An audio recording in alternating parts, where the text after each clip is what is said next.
This is 5.1a, and I will email you the section guide as well because it's not in your packet. The worksheet for 5.1a, however, is in your packet, and you should make sure you pull that out so you can work it. We're starting up here on number 1. I'd like you to pause the video and then go ahead and graph number 1, number 2, number 3. Those are all elementary functions that we've seen before, and I just want you to have a graph for them.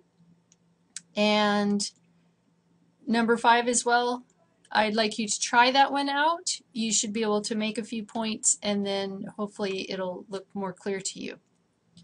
If you get all those done, then do 1 over x as well, and there's a number of points there for you to work on. So pause the video and get those done.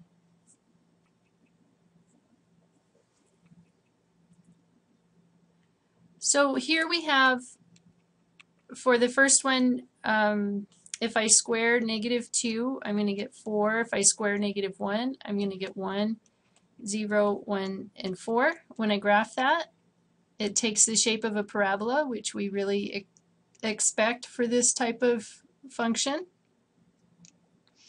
There's my 4 points and the parabola. Okay, and then I want you to find out if it's a one-to-one function. That means that there's only one y value. Any x, there's only one time where the y's happen, and you can test it using the horizontal line test.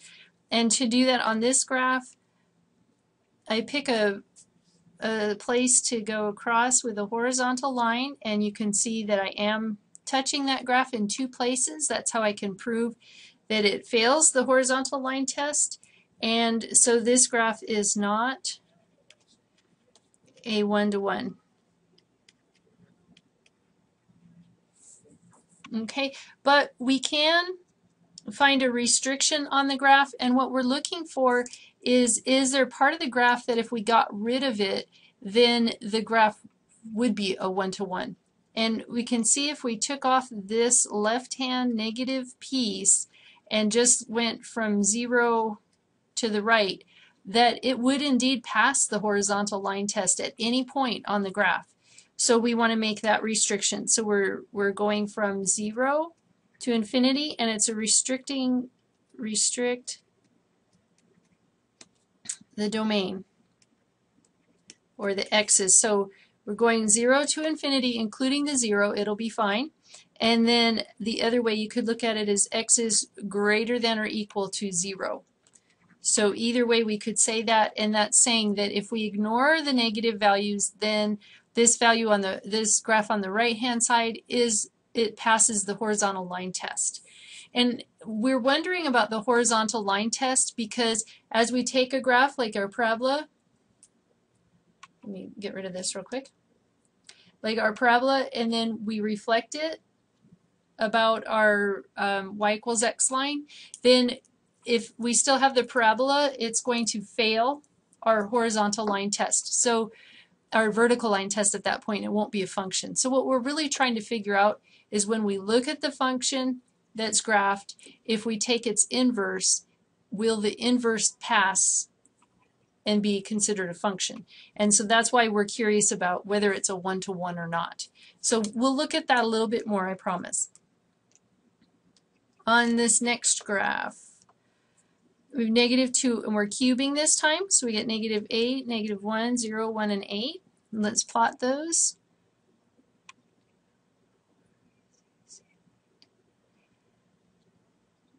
And there's one at 0.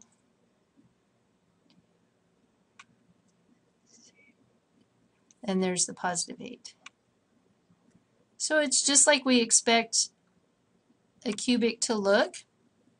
And does that pass the horizontal line test? And when we look at that one, yes, it does. So passes, it is a 1-to-1 function.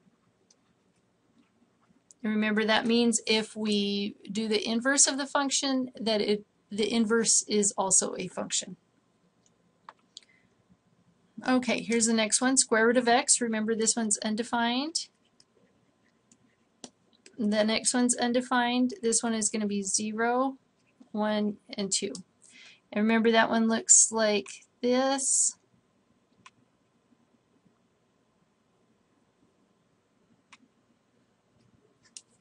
Okay, where that right-hand end is slightly increasing every time your x gets bigger. Now, is that a one-to-one? Yes, it is.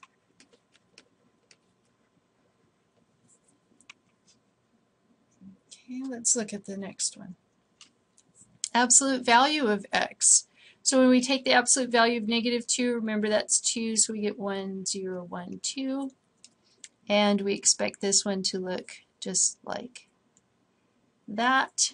Is that a one-to-one? Think about a horizontal line that I could put anywhere. And on this graph, it will cross in 2 places for most of the places I could position a horizontal line. So this one is not a one-to-one, which means if I reflect this about the y equals x line and take the inverse, then my inverse is not going to be a function. So I need to restrict it so that I can pass my horizontal line test. Same thing on this one, I'm going to just ignore the left-hand side of this graph, which means I'm going to restrict my domain from 0 to infinity, or we could think of it as x is greater than or equal to 0. And that will ensure that I pass the horizontal line test, and then this will be a one-to-one, just the right-hand part of it is a one-to-one function. The next one, hoping you already did all of these. I'll put those in black.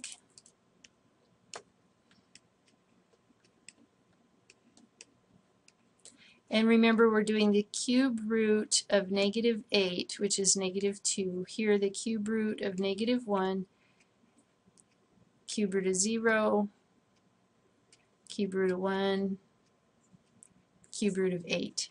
So I have all of those points. I go ahead and graph them. 8, -2, -1, -1, 0, 0, 1, 1, 2, 4, 6, and 8, 2. And now this is actually rather sideways. It looks a lot like our cubic, and in fact it's the inverse, but it looks a lot like the cubic but laid on its side. And now think about this one. If I draw a horizontal line, is it going to hit twice anywhere on my graph? And the answer is no. So this is a one-to-one function. Okay. Okay, if you didn't have a chance to do this one yet, pause and take a look at it.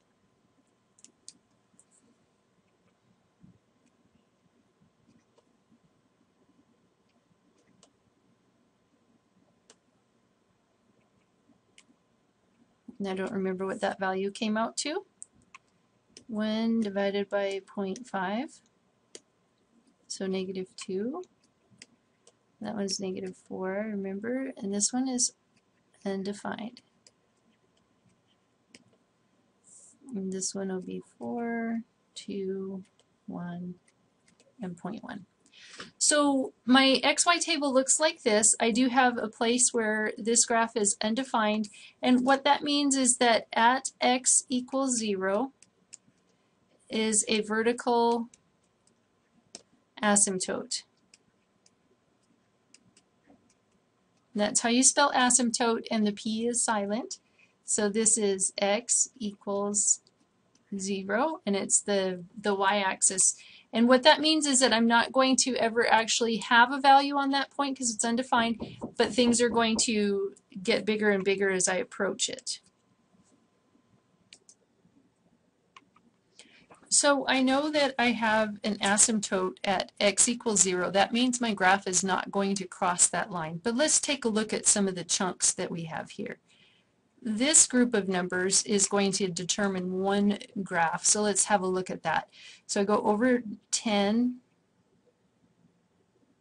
1, 2, 3, 4, 5, 6, 7, 8, 9, 10, and down 0.1. So it's right about there.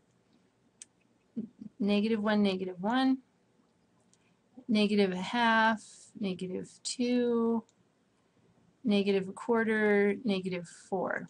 So you can see it's getting closer and closer to that x equals 0. And when we graph it, it's really going to just keep getting closer and closer. It's hard to show as you graph, but you just keep it really close to that. This one's doing the same thing, but on the top. Because if you think about it, if you're using a negative number, some negative number in your denominator and you have a positive number in the numerator, it is never going to get to 0. It's never going to be positive because a positive divided by a negative is always going to be a negative something. So it'll always stay in this quadrant, in the quadrant 3 over here. Okay, so that's the left part. And here's the right hand part. So let's check what that looks like. So we go over 1/4 up 4. 1, 2, 3, 4. Over 1/2 up 2. Over 1 up 1. And over 10. 6, 7, 8, 9, 10. And up 0.1. So right about there. And we're going to see a similar kind of thing here. This is getting closer and closer, but shooting high. One more try. And closer to the x-axis as well. So you can see they're really tight up into those axes. And this function, remember here on this positive side, we have the same deal. We have a positive number for the numerator, and it's going to be some positive number for the denominator. And when we do positive divided by positive, it's going to stay positive. It's never going to go negative. So we'll never hit this y-axis because you also won't ever get a 0 from that. Or this x-axis, I'm sorry. So we'll never hit the x-axis, so you'll also never get a 0 for this value as well. So we know it's never touching there.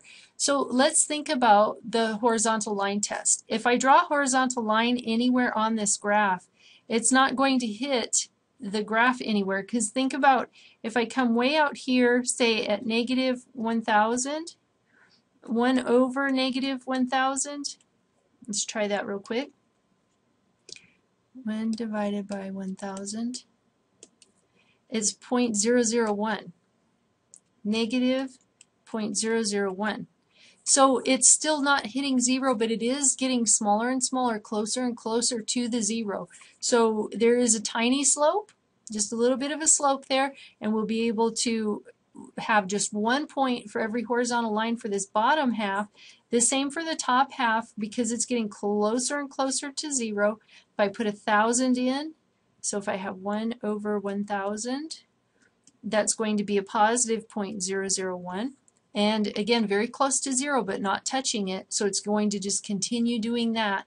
And actually, the only place where I could possibly have it touch more than one place would be right here on the x-axis, but I'm not actually ever getting to it, either on the top line or the bottom line. So there's nowhere on the graph where I can touch 2 places on my graph at one time. So this is a 1-to-1. Okay, now there's 3 questions here. I'd like you to go ahead and answer them, and then we'll talk about them together. So go ahead and pause. First, does every graph have an inverse? And if you answered yes, you're correct.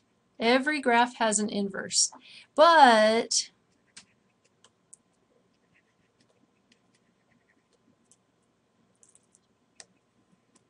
the inverse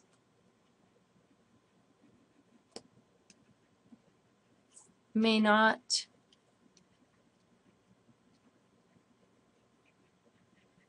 necessarily be a function. So every graph has an inverse. Many graphs have inverses that are functions. Some have inverses that are not functions. Okay, so how do you graph an inverse if you only have the graph? If you said that you should reflect the graph over the line y equals x, you would be correct. And if you said that you should swap x's and y's, so to graph the inverse, you would also be correct. And usually we're going to do that. And let me just clean this up a little bit here. So we would want to write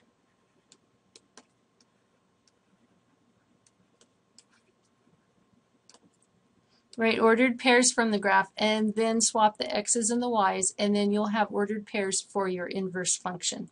That is the method that we can use the most often. It's the easiest to use, and sometimes when you're looking at a function, it's really hard to tell what the inverse is supposed to look like. And if you can't, just grab a couple of points off of the function, switch your x's and your y's for each ordered pair, and then plot those new points for your inverse. Okay, and you might be wondering, what do we use an inverse for? Why do we care about finding the inverse? And that's an excellent question. The main thing that we use it for in math is if we have an exponential function, then if we take the inverse of it, it's actually the logarithmic function. And those are very handy. We'll be looking at them soon, but that's the main reason for math, why we care about inverses. For just in the world, the reason we care is if we have, remember how we do our graphs, and across the x-axis we have the, like say the dates, and across the y-axis we have maybe the dollars. Say you really wanted to look at your function in terms of dollars here on your x-axis, because that was the thing you were going to be looking up the most, and then the y-axis you wanted your dates. Well, that's the inverse of the original function. So if you want to switch what variables you're looking at first, then you could do the inverse, and that would give it to you in that form. Okay, so the steps to find the equation for the inverse of a function if you have the equation for a one-to-one function. The first step is to write f of x as y. So we're going to just take out the f of x and put in a y. Then we will swap the x's and y's in the equation. And then we will solve for y, because it's not solved anymore, it's solved for x. And then the last step will be to write f of -1, f inverse, it's how we say this, f, it looks like f to the -1 of x. We say f inverse of x instead of the y.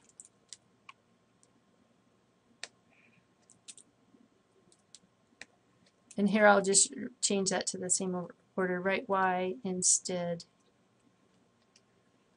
of f of x. Okay, so those are the steps, and we'll take a look at one where we use those steps. So we graphed 1 over x. Now let's graph another one, and this is about as complicated as we're going to get in this class, where in the denominator where we just have a single exponent of 1, degree 1, and we're not going to worry about the squareds and so on in this class so much. Okay, so if I have this function, I want to know what the graph is going to look like. And remember, the very first thing is that we should think about what's the domain for this.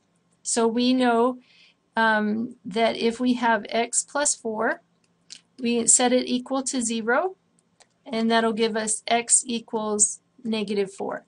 And now for a rational function like this, when we're going to graph, the domain is x cannot be -4, but that is also going to be our horizontal asymptote. And that's really handy to know, so x equals -4. Now for the vertical, we didn't talk about that yet.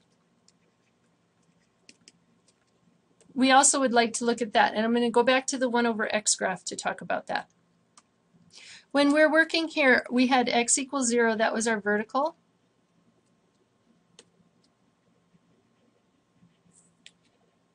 Asymptote. And we also actually have a horizontal one. We talked about it, but we didn't call it that. This line where it happens to be y equals 0 is our horizontal asymptote. And the reason, remember, is because we're approaching it, getting closer and closer and closer, but we're never actually going to hit it. So it is a horizontal asymptote. Okay, let's come back down here. We'd love to know, just by looking at the function, what the asymptote is before we graph, because it really helps us. Then we only need a couple of points, and then we know where it's headed. Okay, so for the vertical asymptote, we'll come down to this second page here. Did I call this wrong? Let me check. Oh, I sure did. This one is vertical. Sorry. That's the vertical. I'm sorry. And this is the horizontal.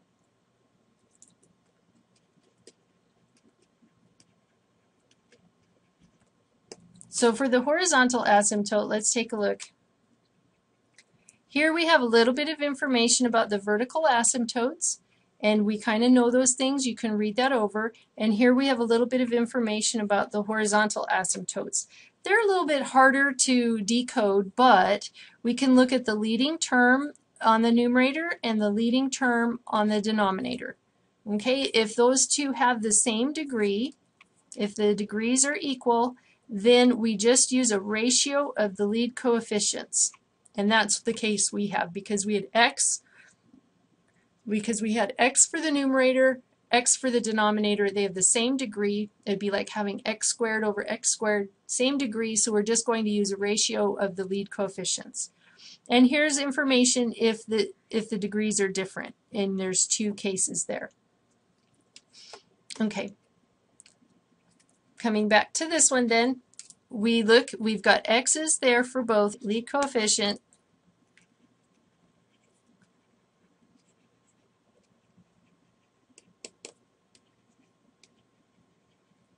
of the numerator over the lead coefficient of the denominator. And that's going to be 1 over 1 because I have a 1x and a 1x. So 1 over 1 or 1. And since it's horizontal, that means my y is going to be a 1. Okay, so now I know where my asymptotes are. So I'm going to draw them in. -4, 1, 2, 3, 4. I'm going to draw in my asymptote here.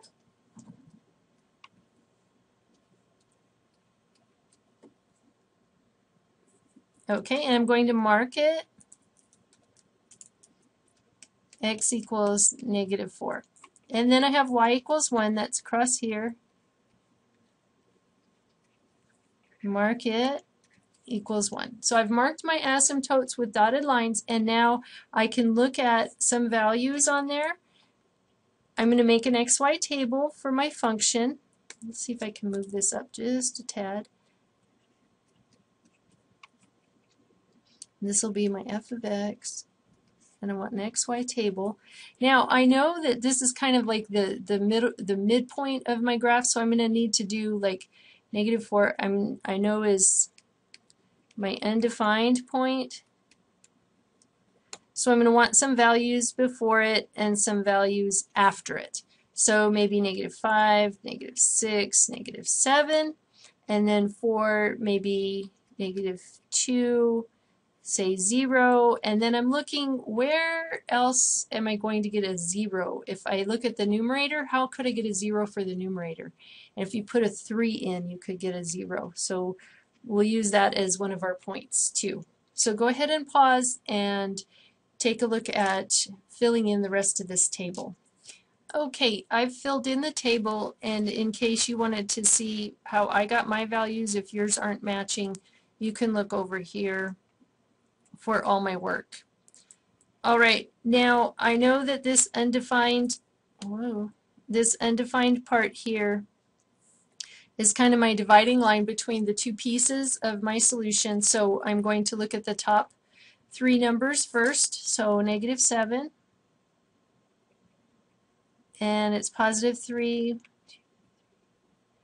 1/3, -6, +4.5, -5, +8. So you can already kind of see that curve taking shape, and it's going to go up like that and down like that. Okay, and then looking at the bottom part, the bottom three numbers, I have -2, and it's going -2.5, 0, -3/4, and 3, 0. So you can see then that you've got that same curve that you expect. Oh, that's not a very good curve. Let's try that again. Or I could just move my dot, right? It's cheating. Not going to do that. There we go. So there's the curve we expect on the bottom part. Now we do want to label this because I am going to put the f inverse on here also. So this one is f of x. And if I'm using two different colors of pencil, one for my function and one for my function inverse, then I can leave them on the graph here. I just need to label one of the two with what function it is. Okay, is this a one-to-one? That's the next question down here. Is it a one-to-one? It sure looks like it because we have that same thing where it's approaching y = 1, not touching, and here approaching. There's nowhere I can put a horizontal line that's going to touch in more than one place. So I'm going to say it is a one-to-one. So my function's one-to-one, so the next thing I need to do is find the equation for the inverse. And I can do that, remember, by taking my original function. So it's f of x equals, make sure I get it, x minus 3 over x plus 4. And for most of the functions, I think you'll be able to find the inverse no problem. I wanted to show you this one because it's a little bit tricky, and I know we did some of these last year, but it wasn't the thing that everybody was really super good at. So let's take a look at them and see, give you a refresher on how to do that. So first thing, remember, and these are the steps from this right here, number 9, write y instead of f of x. So let's do that. So I now have y equals x minus 3 over x plus 4. Step 2 was to swap the y's and the x's. So we'll have x equals y minus 3 over y plus 4. And then step 3, we want to solve for y. So remember, this is the tricky part. X equals y minus 3 over y plus 4. First thing we want to do is multiply both sides by y plus 4. And we'll distribute on the left, and on the right, those are canceling. So we have xy plus 4x equals y minus 3. Okay, now the tricky part, what do we do next? Remember, we want to get the y's, any term with y, onto the same side, and all the other terms onto the other side. So I will move this 4x, and I will move this y to the left. So I end up with negative y plus xy equals, and those are canceling, so I have negative 3 minus 4x. I'm going to write that up here.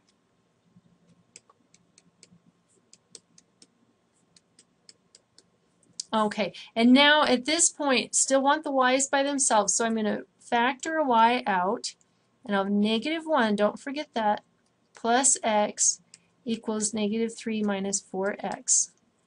Divide both sides by -1 plus x. Those cancel. I have y equals. Now take a look at that right-hand side. How many negatives do I have? 3 out of the 4 terms are negative. So remember, we want to go ahead and multiply by -1 over -1. Remember, that flips all our signs. So we end up with 3 plus 4x over 1 minus x. Last step is to switch back to, and this is inverse notation, f minus 1, which means f inverse of x equals, and that function that we came out with. So there it is. That's the equation for the inverse. And now it says, okay, if it was 1 to 1, graph it on the graph above. Now you might be going, oh gosh, really? But we have a simple way. Remember, back here, we said, do this. Write the ordered pairs. We already have them. We made an XY table, so we can just swap our X's and our Y's, and everything's going to be beautiful. Let's take a look at it real quick. I'm going to change my pen color so that you can see just the work I'm doing for the inverse separate from the work I did for the original function. Now, I know if I do my inverse, let's start off there. I just swapped them. I'm going to leave alone the -4 because I don't know for sure what's happening with it. So I'll just put 3 1/3, -7. 4 1/2, -6. 8, -5. And then I know I'm probably going to be moving to the other part of my graph. I have -2.5, -2, -0.75, 0, and 0, 3. Now, it would be really handy if I knew what my asymptotes were. So what I'm going to do is come up here. If I had a vertical asymptote, remember we're switching our x's and our y's. So it's really a cool thing. So it was vertical, now it's horizontal. Asymptote. And that's because it was x equals -4, and I switched my x's and y's, so now it's y equals -4. So if I come to my graph at y equals 1, 2, 3, 4, and that's what I was trying to graph at the start there, y equals -4. There's my one asymptote for my inverse function, and then here's the other one here. It says y equals 1, now it's x equals 1, and it's going to be my vertical. It was horizontal, now it's vertical. It was y, now it's x. Swap your y's and your x's. So at x equals 1, x equals 1, that's my vertical asymptote. Now things should look a lot easier once we get those points plotted, so let's try them. 3 1/3, -7. So 1, 2, 3 1/3, -1, 2, 3, 4, 5, 6, 7. A third of the way over. There it is. And then 4 1/2, -6. And then 4 1/2, that's 5, 6, 7, 8, -5. So right about there. So there's my 3 points. It was on this up here, this where I labeled it f of x, and now it's down here.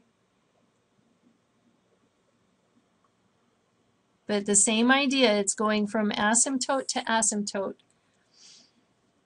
Now my other part, -2.5, 1, 2.5, and -2. Right there. -0.75, 0, 0, 1, 2, 3. So coming this way again.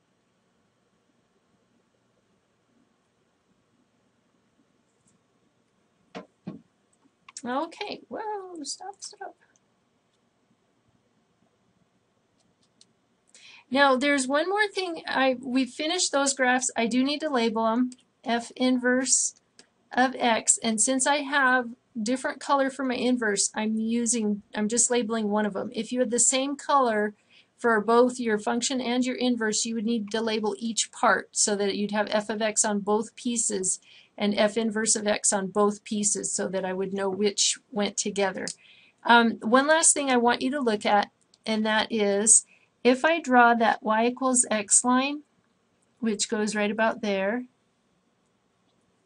and can you see now that I'm actually reflecting, like I'm going to have to use some arrows, I guess. So when I look at this line and this line, they look like reflections of each other over that red line, don't they? And then erase that. Oh no, there went the line. We'll just put it back in real quick. Good thing I could do that one quick. Okay, and then if I look at this line and this line, if you take the one that's higher and flip it right over, like you're taking, let's see if I can show it on here. If you're flipping it over, see how it's going to go exactly the same distance on the other side of that y equals x line. And that's what you can see those two kind of doing. So they are definitely inverses of one another. And that's pretty cool to look at. Now, last thing, so we labeled it, that's what it's saying to do there.